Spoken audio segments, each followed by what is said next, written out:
Brexit, a populist backlash? When discussing populism in Europe, our first stop is the United Kingdom, where the 2016 referendum on leaving the European Union, known as Brexit, sent shockwaves through the political establishment. Was Brexit a populist uprising?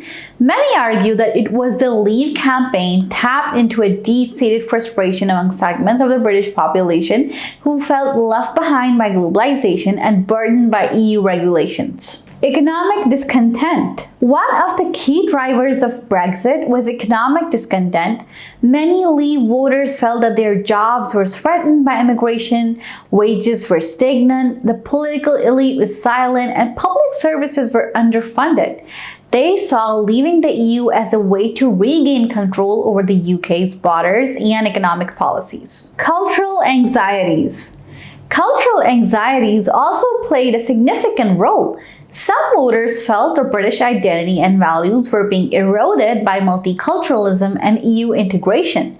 They wanted a return to a more traditional, homogeneous society. Anti-establishment sentiment. A strong anti-establishment sentiment permeated the Leave campaign. Voters distrusted the traditional politicians and institutions, and they saw them as out of touch and unresponsive to their concerns. Brexit was seen as a way to take back control from these elites. The Yellow Vests, a revolt against inequality. Next, we travel to France, where the Yellow Vest movement emerged in 2018 as a grassroots protest against rising fuel prices and economic inequality.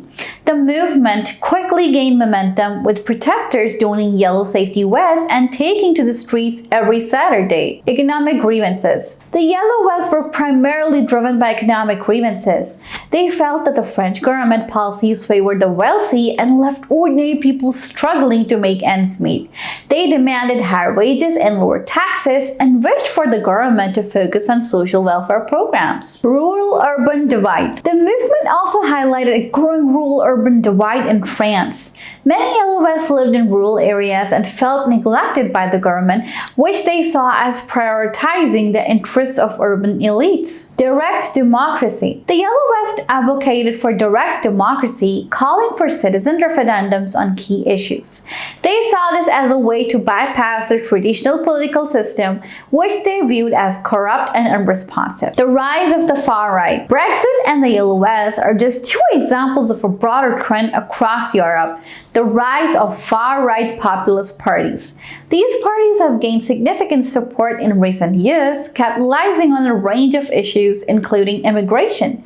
Fears about immigration, fueled by concerns about terrorism and cultural change, have been a major driver of support for far-right parties. The 2008 financial crisis and subsequent austerity measures left many Europeans feeling economically insecure. Far-right parties have tapped into this discontent, promising to protect jobs and welfare benefits. Nationalism. Far-right parties often promote nationalist agendas, emphasizing the importance of national identity and sovereignty. They criticize the EU as a threat to national independence. Key questions for discussion. Let's discuss some key questions. What are the root causes of populism in Europe? What are the potential consequences of the rise of far-right parties? Can traditional political parties effectively address the concerns of populist voters?